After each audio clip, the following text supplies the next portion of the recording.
All right, sports fans, how's everybody out there doing?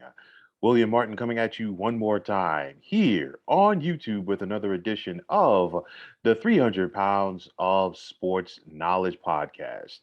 Now, there is plenty to discuss right now in the world of Major League Baseball as the lockout is in the rearview mirror and we have baseball once again. And I, for one, you can put me in the category as far as somebody who was very surprised that we were going to have baseball this season because I look at it and I say, hey, from the standpoint of where both parties were, the players and owners, several weeks ago until where it just clicked just like that, for me, it was very surprising that that this deal got done. I didn't see a deal getting done in order to salvage 162 games. I didn't even get to see a deal getting done from the standpoint where we were going to get half a season.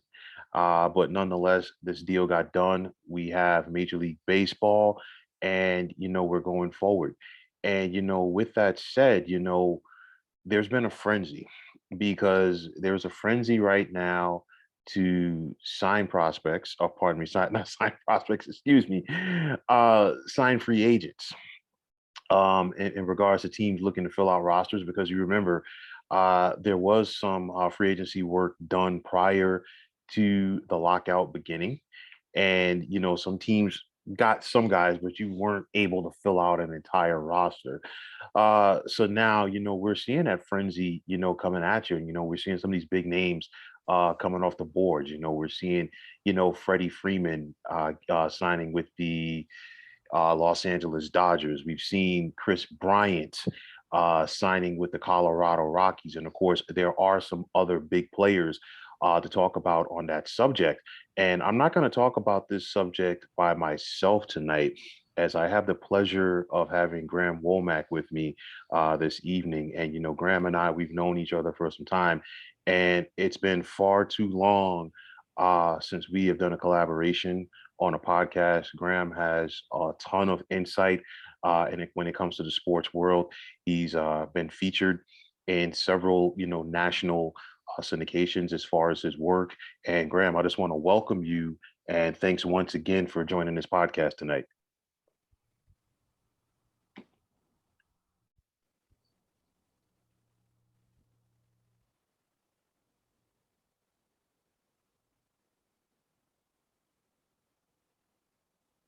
Still not hearing you, man.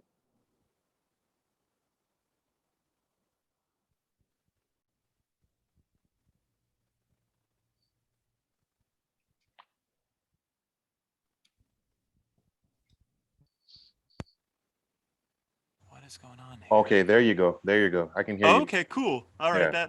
that works. Sorry about that. Yeah, Okay. hey, it's great to be on here. Are we live? No, we're this is Oh, this is a recording. This is a recording. okay, But cool. but like I was saying, man, listen, it's been far too long that you and I have collabed on something easily several years at this point. So it's good to be back in the mix, and just like Sure. MLB is coming out of their slumber, so are we. And there's a plethora of things to talk about. And like I just started off by saying, hey, for me, you I look am at so it. sorry. Sure, sure, sure. We're just talking about the aspect of, I didn't see this season, on Major League Baseball getting 162 games. And it looks like they're going to do it. And for me, it was just like an 11th hour thing, just out of nowhere. Both sides, they came in and got a deal done because they were so far apart for so long, and we just basically went from 0 to 60 to get it done. Are you as surprised as I am? Because I am very surprised.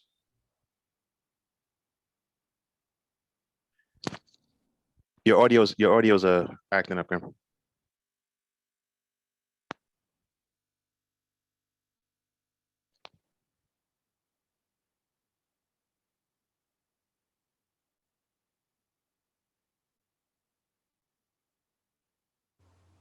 Okay, now you're on. Okay, yeah, that's so weird. Well, I'll start over again just on replying to your question. So yeah, you asked if I'm as surprised as you are. You know, it's funny at the start of this, like this reminded me a lot more of the 1990 lockout than the 1994-95 strike. I don't know how old you are, but I'm 38, and it's like I remember, that 94-95 strike. I mean, it felt at times like it was never going to end. And I'm a little young for remembering the 1990 lockout, but kind of what I've learned about it over the years is that it got resolved right around spring training in 1990. I think it was March of 1990.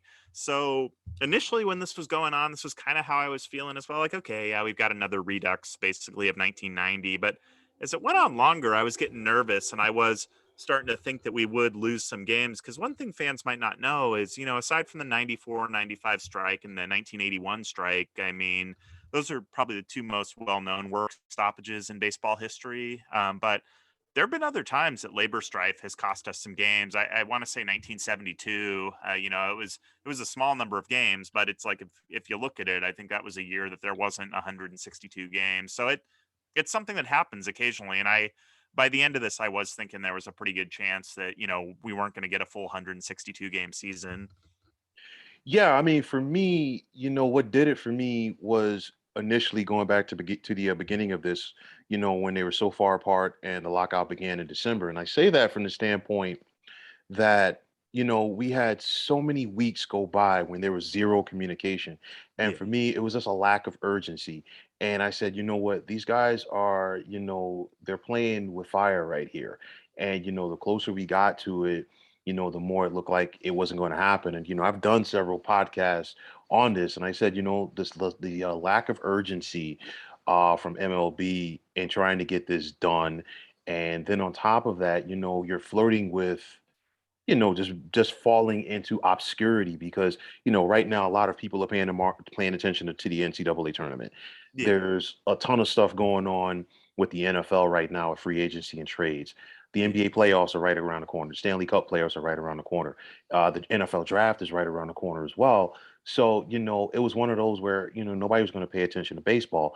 Yeah. And like I talked about it, I've had several great people on my podcast in recent weeks to talk about it as well.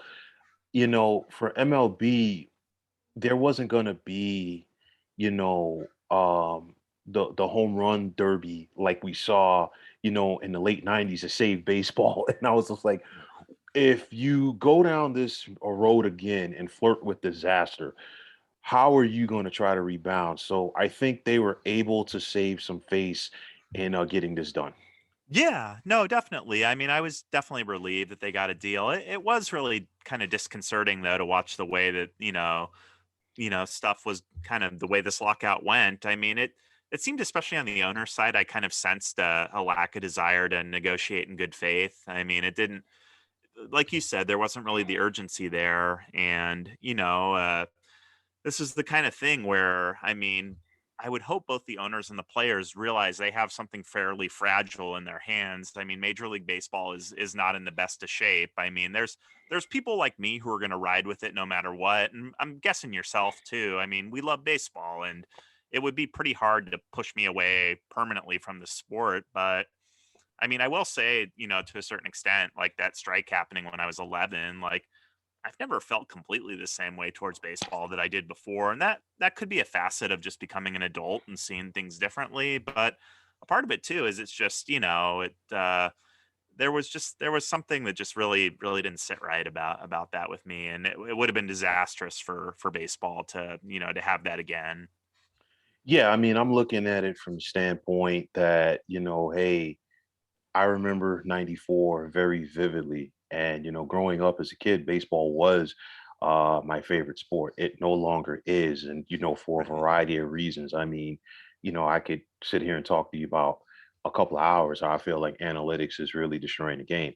But, that's neither here nor there. But nonetheless, for me, I look at it, the lack of desire from the owners really didn't care. And I really thought like, the owners were going out there and trying to sabotage the game. And like parts of it, I still think they are, because it's like, you still have some of those old school small market owners that are calling the shots and pulling rank in that owner's room.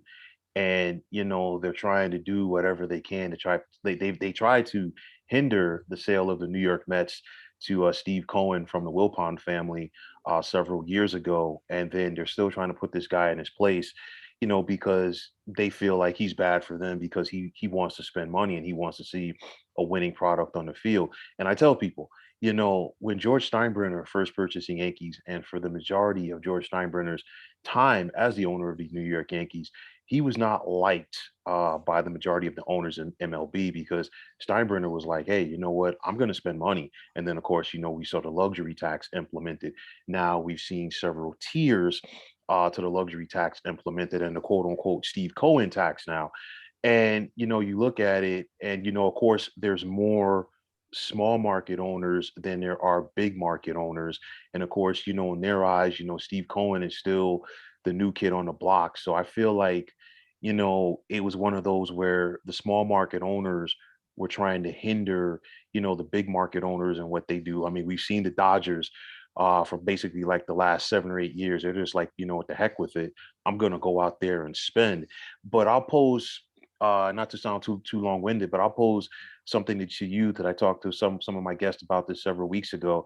And I said MLB has a problem, especially when you factor in big market team like the Chicago Cubs. They win the World Series in 2016, and then you got to blow that thing up. Anthony Rizzo's a New York Yankee. Chris Bryant is a Colorado Rocky, and of course, he got traded to the San Francisco Giants last year. Right, right. Who would have, Javi Baez is with the Detroit Tigers. Who would have thought the way that people were clamoring about this Cubs young core that 6 years after the winning the World Series, none of them are on that team anymore. And then the Boston Red Sox traded an MVP in Mookie Betts just because they couldn't deal with the luxury tax. And I mean, you're talking about two of your bigger market uh franchises, your historically popular franchises, they can't keep players. And I think that's a problem. And I think it's still going to be a problem. Yeah, no, it's interesting, yeah, because I mean, on one hand, it definitely doesn't make a ton of sense, like for a team that that should be traditionally big market, like the Cubs or the Red Sox. Teams like that, like they should never have to have fire sales. But I don't know. I guess to play contrarian for a minute, I mean, teams have been losing money at least over the last couple of years. Maybe not consistently, but I mean, COVID did have an effect, and in baseball, with what remains of the reserve clause, you do get to keep players under team control for, I think it's the first 6 years. So you're going to have guys a lot cheaper who are younger, and guys like Bryant and Rizzo who are getting older and getting to their free agency years. There can be some logic to dispensing of their services and, getting prospects in there. I'm personally of the opinion that if you do that too often, you're not going to win World Series. Like the A's are kind of an example of that for me. It seems like the Giants, who, I grew up in Sacramento and I go way back with the Giants. I mean, a lot of the Giants' success, I would think, has been owed to the fact that they were really smart about getting a young core in there and then really not trying to mess with it. Basically, Buster Posey, Brandon Crawford, those guys have been mainstays. So I am of the opinion that it's generally smarter to get a good team in there and then not mess with it once it's working for you. But I'm not the one writing the checks, so who knows? Yeah, I mean that's the thing, and that's what it comes down to. And of course, the owners, they're always going to call the shots. And of course, unfortunately, the fans are the ones who are going to suffer because I mean, just going back several years or a couple of decades rather, we know the core that the New York Yankees had, that was a big part of their success. Jorge Posada, Mariano Rivera, Andy Pettit, and of course, Derek Jeter. Listen, I can honestly say nobody would have ever, like in Steinbrenner's heyday, he was not allowing those guys to leave. And I think, the only one that really slipped out of there for a few years and came back was Andy Pettit. But of course, the rest of those guys, and Bernie Williams is included in that as well, all of those guys spent their entire careers, wearing pinstripes. So Yeah. yeah, and it's a sad connotation for me that this is what's happening with baseball right now, where guys are leaving teams just because of the luxury tax. I mean, Freddie Freeman is now a Dodger. We have to wrap our head around that. Corey Seager is a Texas Ranger. We have to wrap our head around that as well too. So, you're looking at it and it's just like, we're seeing like the free agency frenzy that is going on this year. But with that said, I want to pose two questions to you. Do you feel like, I know obviously the start of the season has been delayed, and we're going to have a lot of double headers going towards the end of the season. Do you feel that we're going to have some sense of normalcy this year? And then also, with this season like this, the way it is, do you think it favors a veteran team or a younger team? Man, that's a great question. So for the normalcy, if I had to guess, it's going to be like it's been the last, couple years where everybody does everything they can to tell us that things are normal, but on some level, we'll know it's not normal. I don't know if it's going to be more injuries. I don't know. I would assume, like, with kind of more trying circumstances, it would favor a veteran club just because, you've got guys who got experience and have been through this kind of thing before. And the younger guys, I would think, would break down a little as, kind of the season maybe goes on, a bit more. But yeah, I really don't know. And Yeah, I don't think it's going to be a normal season. I don't necessarily think it'll be a disaster. I think we averted disaster by by getting that deal done. But Yeah, no, it'll be interesting to see what this one's like. Yeah, I mean, I'm very interested because, I'm looking at the Mets. They have two of the better pitchers in baseball, and Max Scherzer and Jake Degrom. And of course, the problem with Degrom in recent years, he's been unable to stay healthy. Scherzer is a veteran pitcher, obviously surefire first ballot Hall of Famer. But nonetheless, Scherzer's time was diverted a lot this offseason because he was front and center. He was Oh, like sure. basically like the spokesperson for the Players Association, if you will. I know Tony Clark is the president, but every time he turned around, Scherzer was the guy in front of the cameras talking. And, he Yeah. was in like the majority of those meetings, if not all of those meetings. So my whole thing is, how much did that take away from his preparation for the season?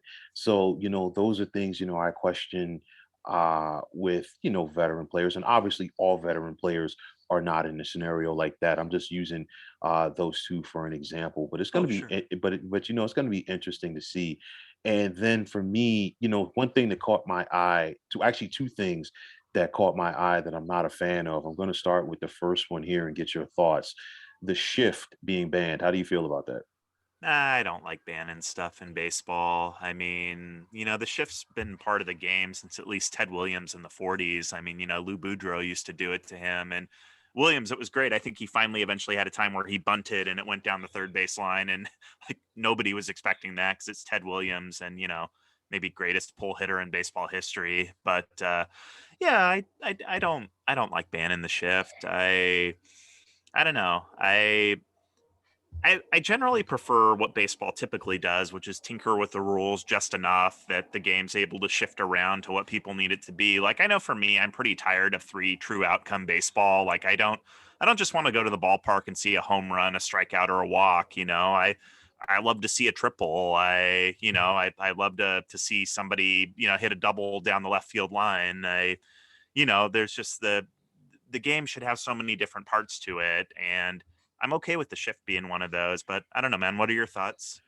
Yeah, listen, I'm right there with you. I'm not a fan of them banning the shift. I mean, when I see the shift, if I was a player, I would just bunt the other way, and I would keep doing that until you had to do something else about it.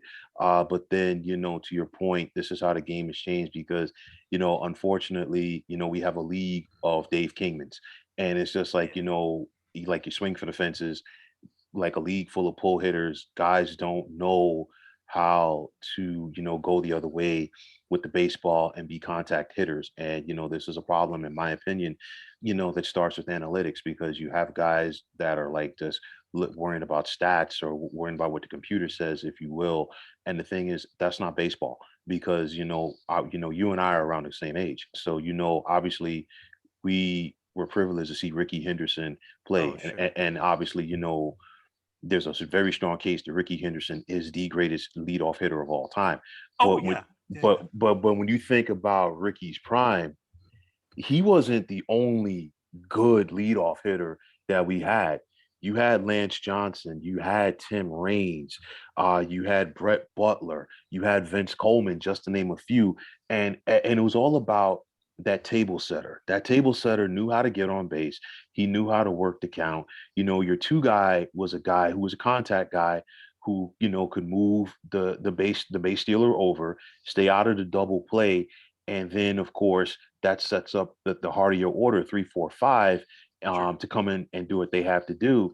Now, we're seeing situations where, power hitters like Aaron Judge and John Carlos Stanton and Pete Alonso are leading off or batting second. That's not baseball. Yeah, no, I agree with you. Yeah, just to interject, I mean, I miss the days of what you used to see for like the two hitters and like the late '80s, early '90s. Guys like Paul Molitor, Robbie Alomar. Yeah, I would think I don't know for sure if Bernie Williams was always a two hitter, but he seems like the kind of guy, or maybe Derek Jeter. Those kind of guys seem like they could have hit just fine in that spot, and you really don't see that much in baseball anymore. You don't see a guy who's going to hit 320 for you, hit somewhere north of 200 hits, maybe 40 doubles, maybe 20 homers. Those players don't exist so much in baseball anymore. Yeah, and then like that, coincides with the shift, and I think it's foolishness. And speaking of, something else that I disagree with, what are your thoughts on the designated hitter now being in the National League? Yeah, I mean, it was going to happen at some point, but it's funny. Like, I don't rail. So personally, I don't mind analytics that much. I think it's a good way to understand the game. I don't think it should dictate everything that happens, but aside from that, I am sort of a purist at heart, and yeah, I definitely, I don't love the DH being in the National League. I mean, honestly, if it were up to me, I'd maybe even ban it in the American League too. But I'm probably in a pretty distinct minority on that one.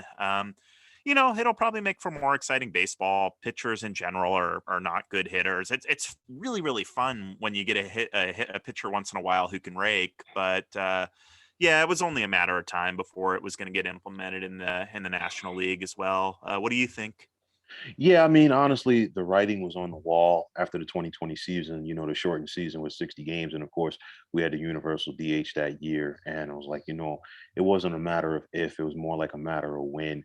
But for me, I love seeing the contrast in both leagues because to me, I think it brings an extra level of strategy into play because you have to account for the pitcher. And of course, in the National League, with that said, you see more double switches because of that, because the pitcher has a hit and you have to factor Yeah. that in as well. And I think what also played into that is the fact that we're no longer seeing pitchers consistently go 8 and 9 innings. That has changed a lot as well. So of course, managers have to now factor in for pinch hitters more than they did, 10, 15, 20 years ago.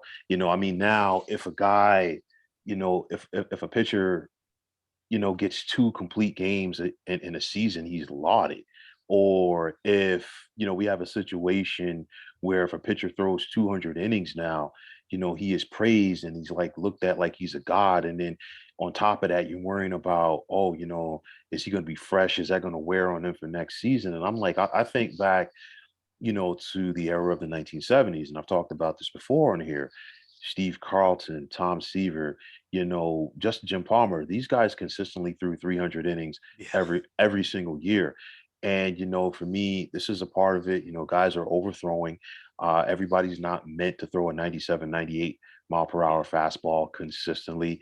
That you save for the likes of, your Nolan Ryans, your Roger Clemens, those guys who are like the elite of the elite, who could do that. But and to me, I think that's part of the reason why we see more guys blowing out their arms and like Oh yeah. going for Tommy John surgeries as frequent as they are. But with that said, for me, I knew the universal DH was coming at some point. I think it takes away from a strategy aspect for the game. That's why I'm not a fan of it. But it also, adds some more jobs because now, we saw the Washington Nationals sign Nelson Cruz, and Nelson Cruz is basically ever since, that gaff in Game 6 in 2011 in the World Series that helped the Cardinals. Nelson Cruz has basically been a DH for the remainder of his career. This guy, he's in his 40s now. And the thing is like if it wasn't for that DH, he probably would have been out of baseball 5 years ago. And Oh, sure. it's going to extend some guys' careers because now there's rumors, and it's only rumors as far as Albert Pujols, coming back to the Cardinals. So, and that's the Cardinals can do that now because you don't need him to play first base anymore because Yeah. Albert's feet are gone. Yeah. But with that said, so that part of it is good, but I just missed the strategy because baseball is a strategy game, and and, Oh, and that's something that's lacking now. yeah, no, I mean, and it's funny. I kind of feel similar about the DH as I do about interleague play. Like, I really miss the days of the National League and the American League being two very independent circuits with two different styles of play. I mean, now it's, the mystique is just kind of gone. I mean, it's everybody plays everybody at some point, and it's, I miss the days when you would get a little glimpse of it at the All-Star game, and then you just kind of had to hope that the teams you wanted to face each other from different leagues would, meet in the World Series. Yeah, no, I miss that personally. Yeah, yeah, and listen, I'm right there with you. Interleague play was a tremendous idea by Bud Selig when it started, but it's so watered down now. And I remember, and I mean, you're probably in the same category with me. I remember when the Giants played the A's in '89 in the World Series. Oh, sure. That was a huge deal. I remember the Cardinals playing the Royals in '85. Again, another big deal. Obviously, I'm like too young to have been around. In the days when the Yankees and Giants played in the World Series, or the Yankees played the Dodgers, and I'm Sure. sure that was a big deal in New York City because the way it's actually set up with the Polo Grounds at Yankee Stadium are actually one stop away on the D train.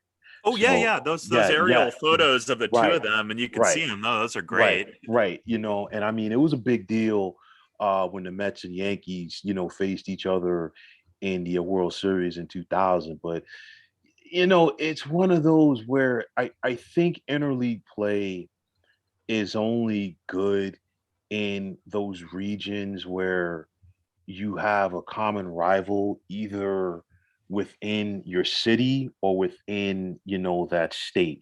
Me personally, I think it still works in Chicago because you got the north side and you got the south side. Either you're a Cubs fan or you're a White Sox fan. There's no in between.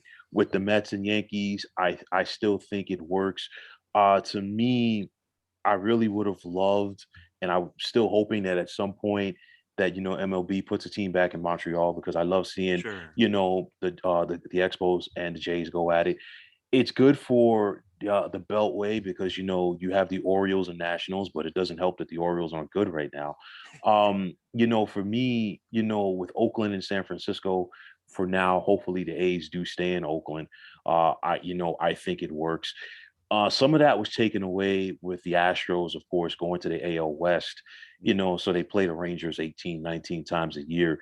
They tried it in Florida with the Marlins and Rays, but nobody pays attention to it. So, you know what I mean? It's sad, but it's true. But, so like you have to have like something within that city, like two teams within that city or like in the close region in order for it to work. But I mean, still, we still have our good common rivalries for the Yeah. game, which are good Dodgers Giants, and I think that was great that they finally met in the postseason last year for the first time. We've seen the Cubs Cardinals meet in the postseason several years ago, so I think those are the things that are going to be helpful to baseball going forward.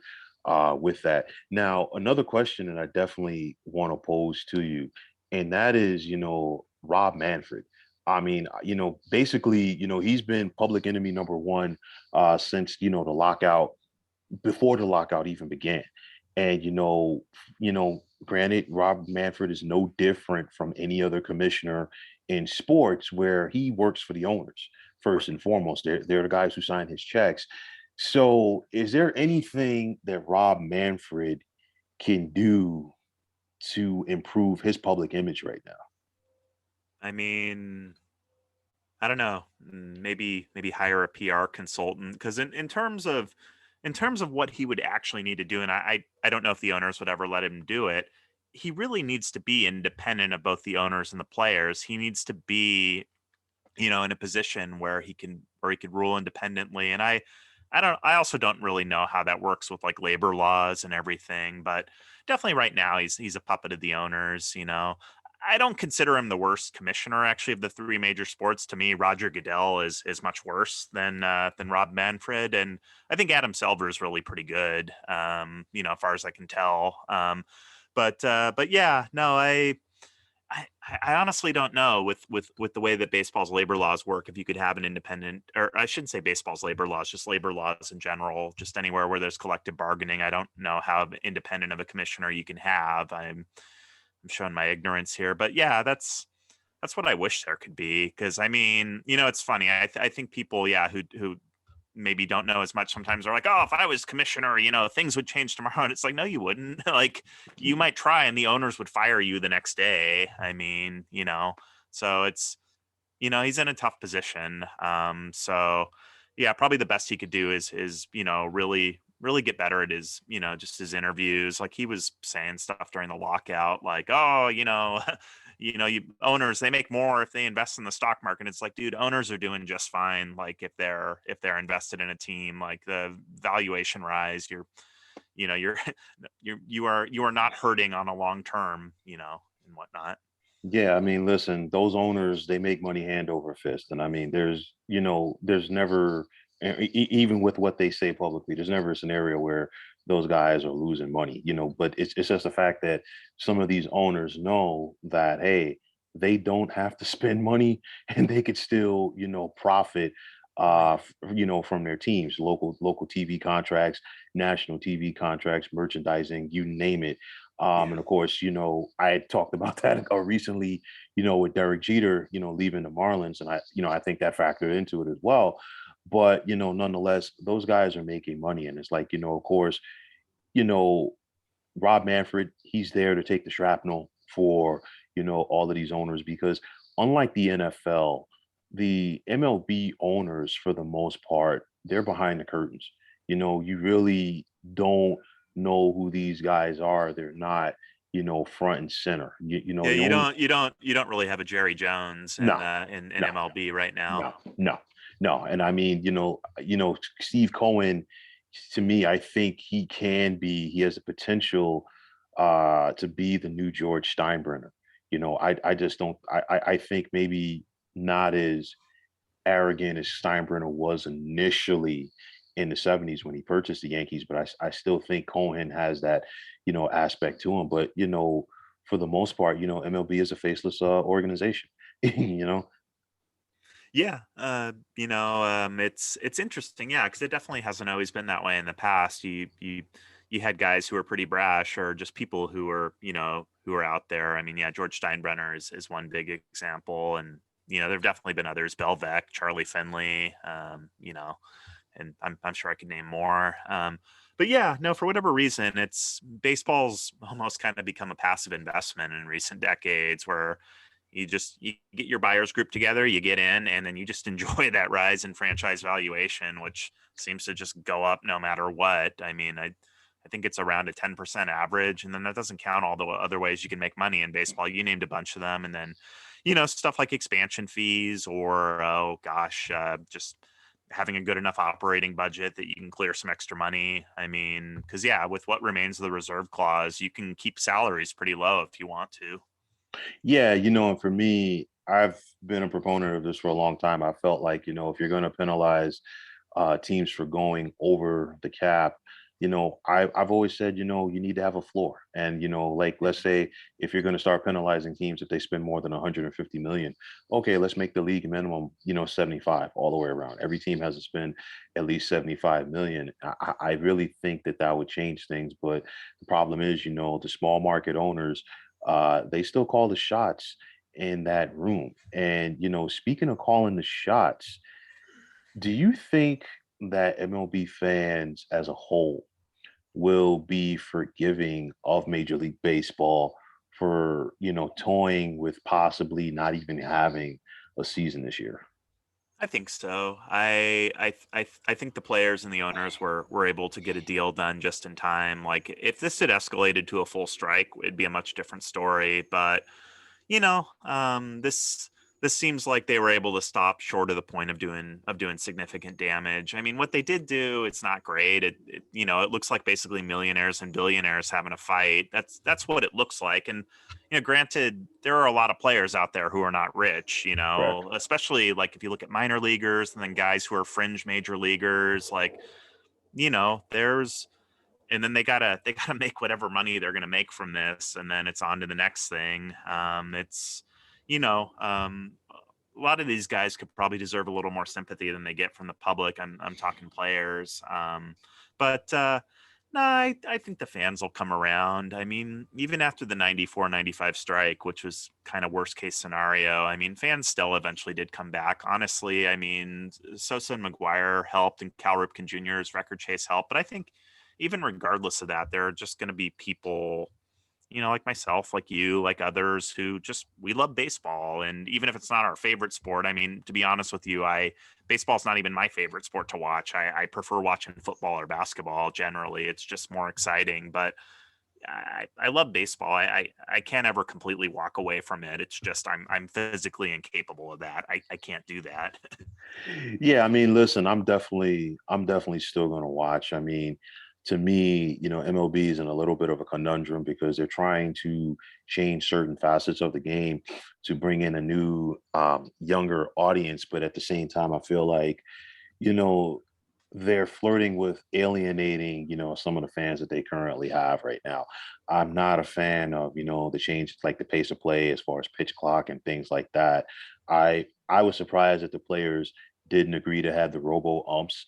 It was something that the owners did propose during the negotiations, and the players turned it down. And I'm surprised because I really feel like that would really speed up the pace of the play because we see it so often where, the home plate umpire is fooled by the framing that goes on, by some of these catchers behind the plate. That's number one. And then for me, I've just always been, I have not been a proponent of, okay, if you're a batter one day and it's called a ball, and then you come back the next day with a different home plate umpire and it's called a strike, and it to me, I think that it changes a lot of the dynamic of what happens with the game. So I think that factors in the pace of play. Also, the bullpen aspect, Oh to yeah. me, these teams most of these teams rely too much on their bullpens. And Yeah. for me, because I mean, obviously, we come from a different era, but I enjoy, going to a game and seeing like an 8, 9 inning, one run, effort or 2 run effort by a starting pitcher. Nowadays, it's like too many people are worried about pitch counts. And I think the prime example of that, you go back to game 6 of the 2020 World Series, where the Tampa Bay Rays basically gifted the championship to the Dodgers, when Kevin Cash took out Blake Snell. And of course, he was doing what the GM told him. Yeah, that's another fact of it. If you hire a manager, it's just like any other business. If you hire somebody for a job, you have to let that person do said job. And that's is too much. The puppeteer stuff with the GMs telling the managers what to and what not to do. But nonetheless, I think that they're flirting with they're trying to bring new fans in, but I think they're going to alienate some older fans in the process. That's one of my biggest things.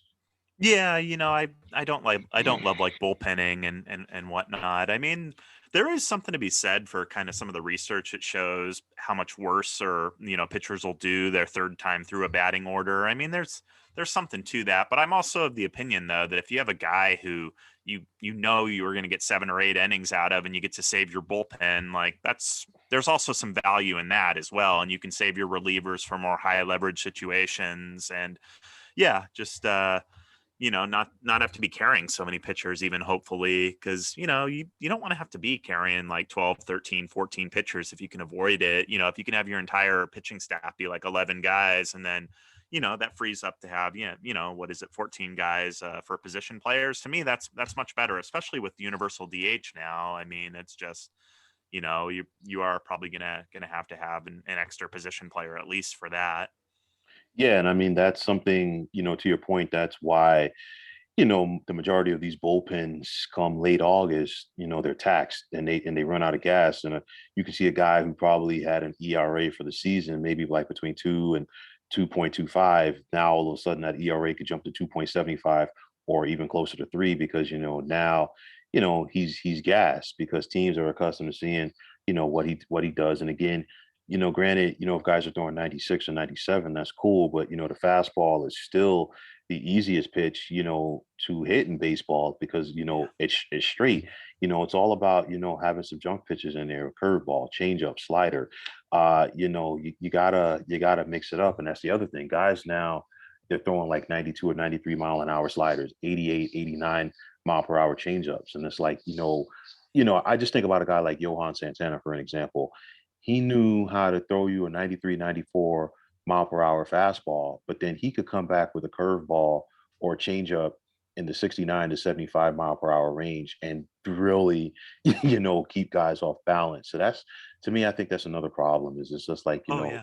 guys really don't know how to pitch. And it's Oh yeah.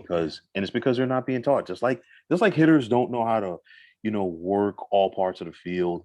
A lot of these pitchers don't know how to pitch either. And Yeah. it's frustrating when you see it. Yeah, no, I mean, so I've talked to Leo Mazzoni before, former Braves pitching coach, and he really decried kind of the emphasis on velo, and talked about how, yeah, Greg Maddux, like I think it was he came and talked to the Braves pitchers one time, and it was like, you know, basically I forget exactly how he said it, but basically he was saying that like having a beach house, like the reason he could have stuff like that was that basically he could locate his pitches and he could change speeds. Like that's what you need to do to be a pitcher. You don't have to throw 98 miles an hour every time. I mean, and not every pitcher is going to be physically able to do that, and you're going to be putting guys more at risk of Tommy John surgery and just prematurely shortened careers. I mean, if it was up to me, I'd want as many of my pitchers as possible, emulating guys like Greg Maddux, just really get good at your control, really get good at keeping guys off balance. And then, when you've got like your Nolan Ryans or your Aroldis Chapmans, the guys who can just throw ridiculous, velocity, great. Let those guys do their thing. But if they are not built that way, don't try to make them into that. Yeah, listen, I totally agree with you. I have said, basically the same thing on several podcasts. I mean, you look at, I'm just going to give you a couple of guys for an example.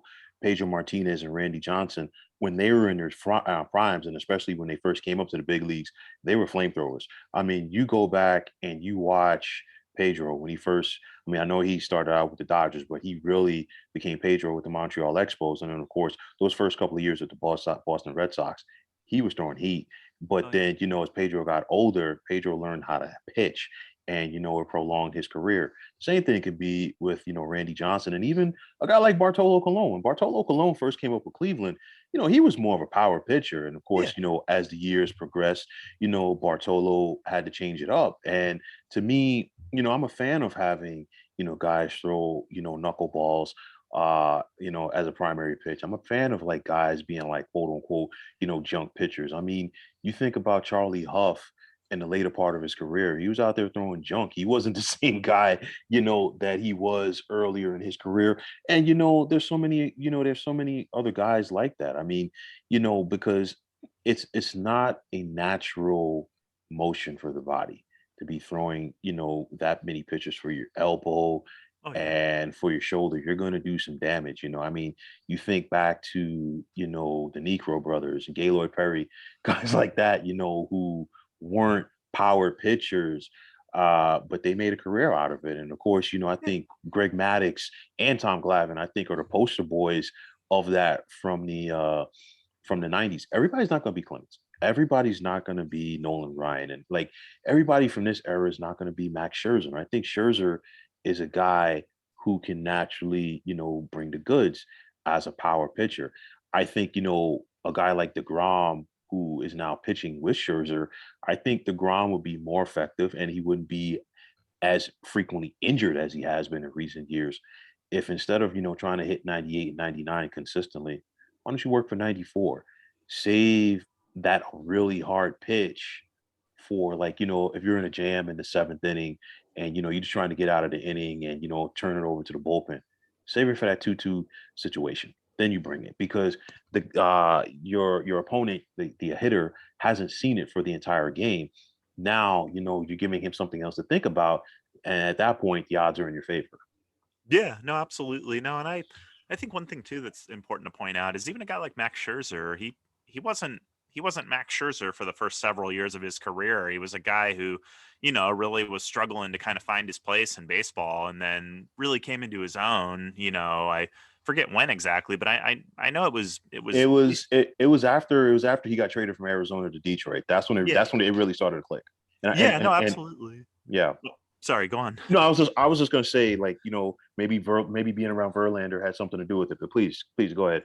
Yeah, no, I was just gonna say though, I mean, pitchers they need time to find themselves and to really learn how to pitch at the major league level. And it's just I think too much is being asked of pitchers these days. I think guys are expected to come in and just throw gas right away, and they're almost treated like they're a fungible commodity, that they have to get Tommy John inevitably or something else happens, you just get another one in there. And it's just I don't know. It's not super fair to pitchers, and we're probably there's probably if these guys were pitching in a different era, things might be going a little differently for them. Oh, listen, I totally agree. I mean, you go back to the 2015 New York Mets and the way that they were set up with that young core of pitchers, they should have been able to dominate for like the next 4 or 5 years. But again, Syndergaard was a guy who, to me, in my opinion, I think he concentrated too much on the weights. And I mean, you don't really, want to look like, a power lifter or a bodybuilder, coming in as a pitcher. That's number one. Matt Harvey, unfortunately, was never the same after that surgery. And of course, so many off the field issues. And it's unfortunate for him. And, Sure. of course, other people have been affected by that. Steven Matz, he had, several, surgeries. Jacob Degrom, he's won Cy Youngs, but, he's like in the last couple of years, he's been like really flirting with a major injury. So, it's one of those where if that was a situation maybe 20 years prior or 30 years prior, we could have had a situation with the Mets like what we had with the Baltimore Orioles in the late 60s and early 70s, where they had 4 20-game winners in their rotation. You're Yeah. never going to see that again in Major League Baseball because of the way that the pitching rotation is managed these days. Yeah. So it's unfortunate because Uh, no, please go Sorry. ahead. No, please, No, please. I just I'm itching to talk baseball history because you mentioned the Orioles. It's amazing to me that the A's were able to win three straight World Series from 72 to 74 because man, the Orioles were so good right before that. They were stacked. I mean, it was defensively, you have arguably the best infield in baseball history. That starting rotation, yeah, the four 20-game winners in 1971. I mean, that I'm amazed that obviously they did pretty well in spite of themselves. I mean, I think 69 through 71 they were either in the playoffs or the playoffs of the World Series every year. But still, it's amazing to me that they didn't have a deeper run after that. Well, just jumping off the subject real quick and just talking about the Orioles in that standpoint, it was just they ran into either some good teams or some hot teams because, the Mets in 69 came out of nowhere. And of course, they had that great pitching with, Tom Seaver, Jerry Kuzman, and of course, a Oh, sure. young Nolan Ryan. And their lineup got hot. And then, you talk about the A's. I mean, if like free agency hadn't broken up that team, we're talking about the Oakland Athletics franchise in a totally different light Yeah. than we are nowadays because you figure, Vita Blue, Reggie Jackson, Joe Rudy, another great player, on that team, Sal Bando, they just hit you from so many different aspects. Riley Fingers as well. Yeah. The A's, they were great. And then, of course, we had the big red machine take over in the 70s, and the rest is history. And then, of course, the expansion of the playoff rounds has changed things as well because 69 was the first year of the LCS. And then, of course, it stayed like that until, so, well, it was supposed to be 94, but then like 95 when like the next round of, expansion came into play. And that's another thing for me that I want to hit on real quick Sure. before we get out of here. I'm not a fan of this expanded postseason. I understand what MLB is trying to do. They're trying to bring more fan excitement to the game, but first and foremost, you have 162 games. That's more than enough time to figure out who deserves to get in and who doesn't. I don't have a problem with the play-in game for the wild card teams. I think that does bring a level of excitement to things. Sometimes it hurts a team and sometimes it doesn't. I think back, I want to say it was 2015 where the NL Central sent three teams to the playoffs. The Cardinals won the division, they won 100 games. The Pirates won 98 games, and then the Cubs won 97 games. So you had the three best records in the National League, and of course, they were all relegated. Two of them, rather, were relegated to the play-in game. And then, going back to last year, the Dodgers won 106 games and didn't even win their division. Yeah. And then, of course, because of that, we had to see the Dodgers and Giants go at it in the first round, with that series really should have been reserved for the LCS. And, not to take Yeah. anything away from the Atlanta Braves, but by the time they got the Dodgers, they were beat up, this Oh, year. sure. So, with that said, I'm not a fan of expanding the postseason further than it is because I feel like, okay, you have the wild card game the day right after the season ends on that Sunday. So you have one league's wild card game that Monday, the next game that Tuesday. So it doesn't allow those other teams to really get cold. And I think now prolonging this, you're flirting with that. And I just think they're doing a disservice. Yeah, I mean, it's funny. I remember when I was 10 years old, the Giants were in their first year of having Barry Bonds, and, dude hits 46 home runs, hits like 336. I mean, has just this unbelievable year. They go from being a pretty bottom dwelling team the year before to winning 103 games, but the Braves trade for Fred McGriff, around the trade deadline, and they wound up winning one more game than them. And yeah, the rest is history. So the Giants didn't make the playoffs that year. And I remember at the time it seemed ridiculous to me, but it's funny. I definitely don't like the expanded playoff format, and I don't even really love wild card play that much. I mean, even though it's been a benefit to the Giants, I mean they've had years where they made the playoffs as a wild card team and wound up winning the World Series. But I don't know. It's just I don't want to go back to the really old days where you just had one team from each league and the league winners faced each other in the World Series. That's not enough of a build up to me. Right. And I guess I'm probably okay with wild card play, but I definitely don't like the idea of expanding it beyond anymore. And maybe it's just childhood nostalgia talking, but I did just kind of like too when it was the two winners of the divisions. Basically, you had the two big divisions. You had to win those, and then you faced each other in the league championship series, and then you went to the World Series. There was something about that just kind of worked for me. Usually, I guess until it didn't years like 1993. Yeah, I mean, I'm looking at it. I mean, you knew that at some point they were going to expand the playoffs from, two teams in each league because, there was so much expansion that Sure. had gone on between 1965 to 1994. So that part of it, I definitely understood, but like certain years, like last season, were anomalies because when you have so many bad teams, you're going to have so many good teams. I mean, look at the American League East for last year, for an example. You had four teams win at least 90 games. And of course, Toronto didn't get in. And, we're just left to wonder, like, Toronto, the way that they were playing, that was a team that nobody wanted to face in the playoffs. And of course, they didn't get in. Okay, fine, I get that. But for me, once you're like talking about like we need six teams or we need seven teams in the playoffs, that's half of the league right there. And then it's not an NFL situation where you have 16 or 17 games. Every game is so important. Baseball is one of those sports where every team is probably going to have at least one 5 game losing streak during the season. I don't care who you are. So there's more than enough time to make that up. And I think that part of it, you're just watering it down.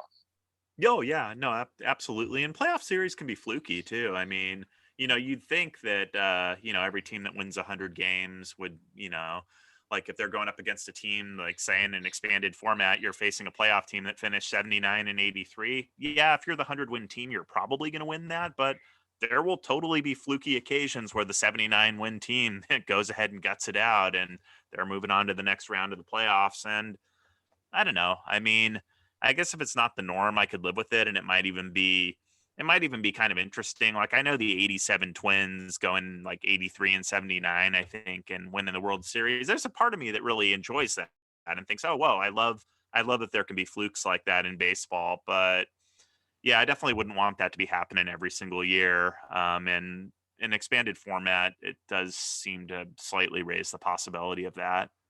Yeah, so like as a final thought, do you think like there's like an extra level of excitement with everything coming out this year, or rather, how do you see?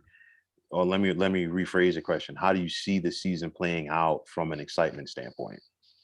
Um, I don't know. I don't necessarily think that all the changes that are coming are going to bring in a whole new breed of fans. I also don't think necessarily that it's going to alienate really hardcore existing fans. Like, if you've come this far with baseball, you're probably going to keep on with it. But no, I don't know if baseball will ever be America's pastime again. I think that might just be done. Football and basketball, I think are just a lot easier to watch. Baseball is a sport; it's really a thinking person sport. You really have to invest in it, and we don't seem to be at a point in human history that we really want that. We seem to want stuff that's real easy and quick gratification, and baseball's not necessarily that. Baseball's a sport that rewards you if you stick around with it.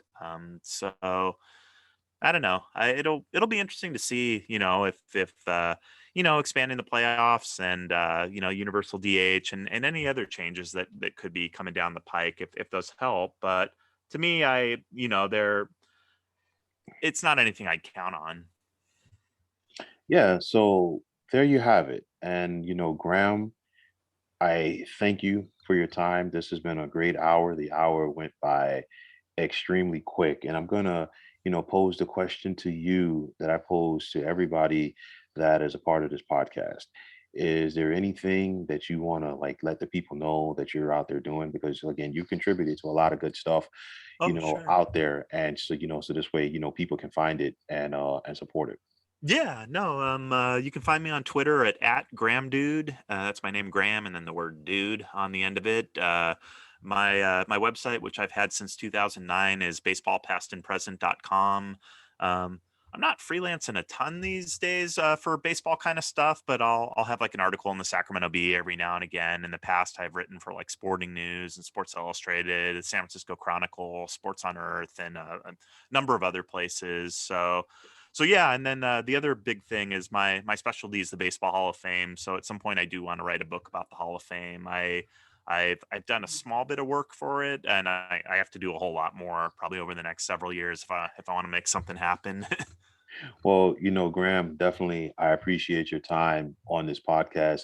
It's been far too long since you and I have worked together, and we definitely, have to do some more stuff Oh, sure. this year. Not even like let's work way towards the future, like this year, Yeah. So, but and like especially because I think there's going to be plenty to talk about this upcoming season for MLB, and I just once again thank you for your time. And it's been very, very, very great to have you on the podcast tonight.